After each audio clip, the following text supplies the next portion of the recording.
स्वागत है आप लोगों का क्लास 12 के विषय इतिहास के सब्जेक्टिव क्वेश्चन आंसर सीरीज 45 में। आज का हमारा प्रश्न है 1857 के क्रांति के कारणों एवं परिणामों का चर्चा करें। देखते हैं 1857 की क्रांति, जिसे भारत का प्रथम स्वतंत्रता संग्राम और सिपाही विद्रोह या भारतीय विद्रोह के नाम से जाना जाता है। ब्रिटिश शासन के खिलाफ भारत में पहला बड़ा क्या है, जन विद्रोह था। अगर इसके कारण और परिणाम की बात करें तो पहला कारण था राजनीतिक कारण, जिसमें जो है हड़प नीति यानी इसको डॉक्ट्रिन ऑफ लैप्स यानी लॉर्ड डलहौजी ने बिना उत्तराधिकारी वाले भारतीय राज्यों को ब्रिटिश साम्राज्य में मिलाने की नीति अपनाई, जिससे कई शासक क्या है, नाराज हो गए। बात की जाए तो अवध को विलय किया गया। 1856 में अवध का विलय ब्रिटिश साम्राज्य में कर लिया गया, जिससे वहाँ के लोग और सैनिक क्या है, असंतुष्ट हो गए।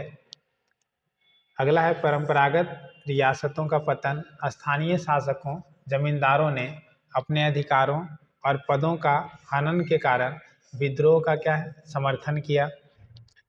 अगला है राजनीतिक कारण के बाद आर्थिक कारण।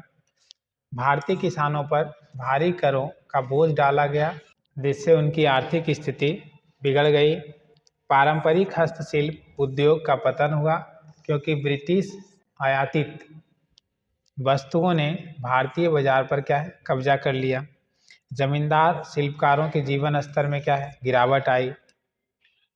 अगला है हमारा सामाजिक और धार्मिक कारण, तो सबसे महत्वपूर्ण है अंग्रेज द्वारा भारतीय समाज में हस्तक्षेप, सती प्रथा उन्मूलन, बाल विवाह प्रतिबंध पारंपरिक वर्गों में असंतोष क्या है, उत्पन्न कर रहे थे।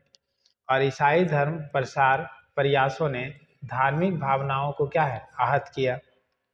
अगला क्या है, सैन्य कारण। भारतीय सैनिकों के साथ भेदभाव, उन्हें कम वेतन और पदोन्नति का क्या है, कम अवसर दिया गया। एनफील्ड राइफल कारतूसों में गाय सुअर की चर्बी से बने होने की अफवाह ने हिंदू मुस्लिम सैनिकों को क्या है, भड़काया। अगर हम लोग बात करें 1857 की क्रांति के परिणाम की, तो ब्रिटिश शासन में बदलाव।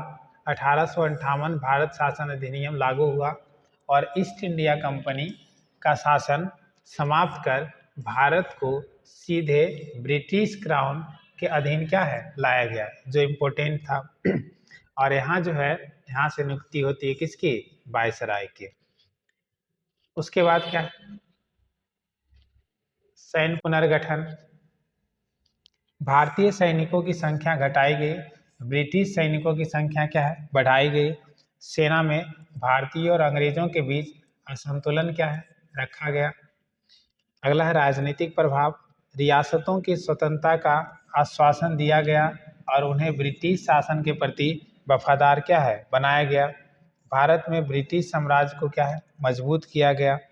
ये सब सबक के रूप में हुआ और हम लोग परिणाम के रूप में पढ़ रहे हैं। अगर हम लोग बात करें सामाजिक प्रभाव का, तो अंग्रेज ने फूट डालो राज करो की नीति क्या है, अपनाई। इसका परिणाम क्या हुआ, राष्ट्रवाद का उदय हुआ। इस क्रांति ने भारतीयों के बीच सामूहिक चेतना, राष्ट्रवाद की भावना का क्या है, बीजारोपण किया। भले ही यह क्रांति असफल रही, लेकिन इसके बाद स्वतंत्रता संग्राम के लिए मार्ग क्या है, प्रशस्त किया। और 1857 की क्रांति भले ही असफल रही, लेकिन इससे ब्रिटिश शासन को हिला दिया और भारतीय समाज में बदलाव लाने के लिए उत्प्रेरक का काम क्या है, किया। यह क्रांति भारत के स्वतंत्रता संग्राम की नींव क्या है, साबित हुई। उम्मीद करते हैं आपको वीडियो अच्छा लगा तो हमारे चैनल को लाइक एंड सब्सक्राइब करें। धन्यवाद।